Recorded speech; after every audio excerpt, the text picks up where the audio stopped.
그때 예수님의 십자가 곁에는 그분의 어머니와 이모, 클레오파스의 아내 마리아와 마리아 막달레나가 서 있었다. 예수님께서는 당신의 어머니와 그 곁에 선 사랑하시는 제자를 보시고 어머니에게 말씀하셨다. 여인이시여, 이 사람이 어머니의 아들입니다. 이어서 그 제자에게 이분이 내 어머니시다 하고 말씀하셨다. 그때부터 그 제자가 그분을 자기 집에 모셨다. 주님의 말씀입니다.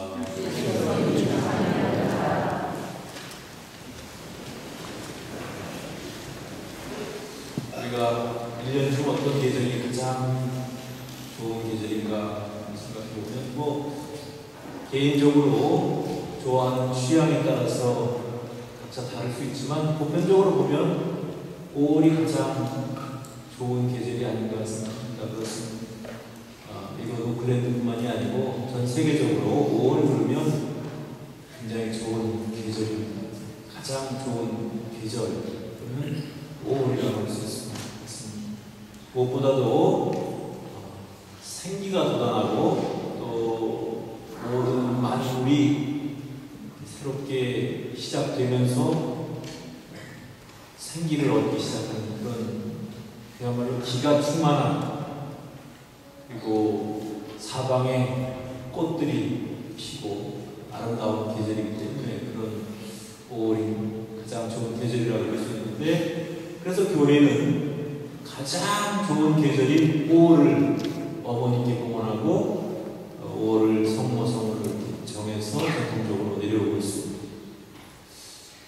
여러분들은 그 성모의 밤이라고 하는 행사가 교회 안에 이렇게 행사로서 남아있는데, 대부분 보면 5월 말에 마지막 주 토요일 날 이렇게 하곤 했는데, 저는 무조건 5월 첫 번째 주 토요일 날 성모의 밤을 합니다. 이유는 다른 이유가 아니고 대부분 보면은 성모성을 마지막에 하다 보니까 그 달이 성모성월인지 뭔지 잘 모르다가 오늘이 성모의 밤이다 그래가지고 성모의 밤 보면 벌써 성모성월이 다 지나가 버리고, 그래서 저는 저 나름대로 어떤 사목적인 이유를 가지고 첫 번째 주 토요일 날 성모의 밤을 계속 지내왔습니다. 그렇게 하다 보니까 참 좋은 점도 많더라고요.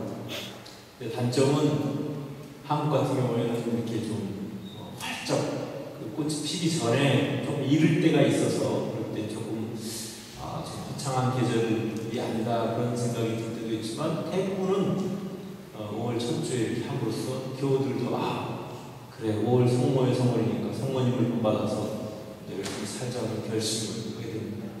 저만 그런가 했더니 요새 신부님들이 많이 그렇게 하시는 것 같았어요. 지난 주에 뉴욕에 있는 알바니 갔었는데 거기 신부님도 자기도 오늘 한다고 그러더라고요. 지금 끝났는지 시차 때문에 끝났을 것 같은데, 그래서 그리고 또 우리 손님 신부님으로 신부님도 다음 주에 하겠다고 가서 돌아가서 하겠다고 이렇게 이야기를 하더라고요. 그래서 그래 어떤 분들은 전통적으로 그래도 5월 말에 마지막에 하면 더 좋은데 하는 그런 향수에 젖어 있는 분들도 계시는데, 그것보다는 오히려 5월 첫 주 돌아오는 주 토요일 날 함으로써 5월이 성모 성월임을 깨닫게 하고 또 인식시켜주는 것이 더 중요하겠다는 생각도 해봤습니다.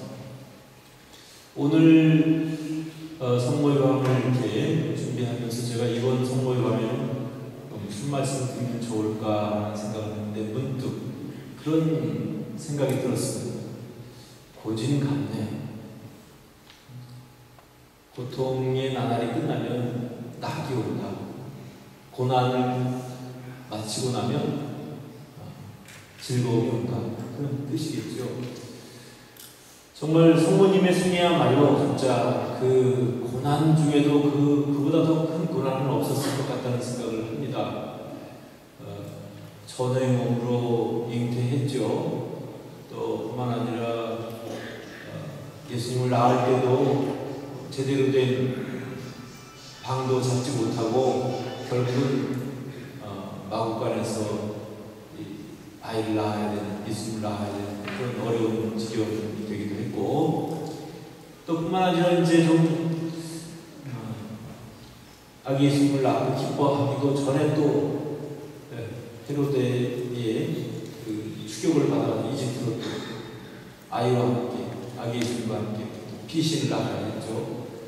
그래서 어떻게 보면 성모님의 생애는 처음부터 오늘 복음에 나온 것처럼 예수님이 십자가에 돌아가시기까지 정말 늘 노심초사하면서 오직 그 예수님만 어떻게 정말 잘 되시기를 뒤에서 바라고 기도하는 그런 어머니로서의 삶을 사셨던 분이라고 생각을 합니다. 그래서 어떻게 보면 가장 고통받은 그런 분이다, 또 가장 마음고생을 많이 하신 분이다, 이렇게 생각이 들지만 우리는 그분께 복되신 동정녀 마리아, 이렇게 복되다고 표현합니다. 복된 것은 그 과정이 복된 게 아니에요. 과정은 힘들었지만 그 힘든 과정을 다 마치고 났을 때에 참다운 행복이, 또 그 기쁨이 성모님께 돌아가게 되었고, 그래서 성모님은 복되신 분이라고 이야기합니다. 전에도 느낀 적이 있지만 오늘 십자가 곁에 누가 있었죠? 요한은 사실은 없었습니다. 아니 그건 아니고 어머니 마리아가 있었고, 이모가 있었고, 클레오파스 마리아가 있었고, 클레오파스의 아내 마리아가 있었고, 그다음에 마리아 막달레가 있었어요. 여자만 4분이 있었는데 그 중에 마리아가 몇이에요? 3명이나 마리아. 그러니까 어떤 면에서 마리아는 굉장히 흔한 이름이었을지도 모르겠지만 그 3분의 마리아, 그 중에서도 예수님의 어머니 마리아께서는 정말 우리에게 참으로 신앙적으로 가장 큰 귀감을 보여주신 분이 아닐까. 또 무엇보다 또 앞에 나서서 뭔가 이렇게 손도 지휘하고 막 그런 것보다는 늘 묵묵히 뒤에서 바라보시고 기도하시는 그런 모습, 그것이 참다운 신앙인의 모습이 되어야 되지 않을까. 딱 한 번 성모님이 주도적으로 역할을 한 적이 있는데, 언제 주도적으로 역할을 했죠? 가나에서 기적을 일으킬 때 성모님이 좀 주도적인 역할을 했어요.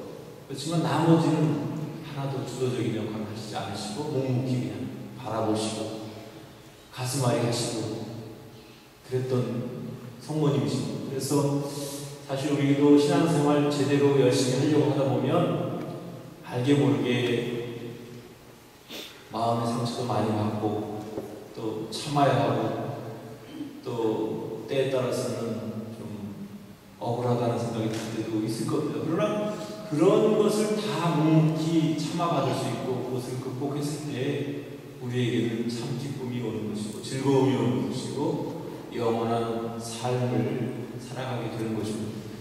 단순하지만 이것이 신앙의 진리이고, 이러한 신앙의 진리를 이론적이 아니라 삶으로 보여주신 분이 바로 성모님, 우리의 어머니 마리아 그분이십니다. 그래서 오늘 이 밤을 지내면서 특별히 우리도 성모님을 본받아서 묵묵히 언제나 늘 기도하면서 모든 것들이 아버지의 뜻대로, 하나님의 뜻대로 이루어지기를 바라는 그런 신앙인의 삶을 우리가 몸소 실천하는 우리 자신들이 되었으면 좋겠다라는 그런 바람을 가져봅니다. 뿐만 아니라 이 5월 우리가 무엇보다도 목주에게도 많이 바치고 성모님께 대한 삶을 묵상하면서 본받을 수 있는 우리 자신들이 되기를 진심으로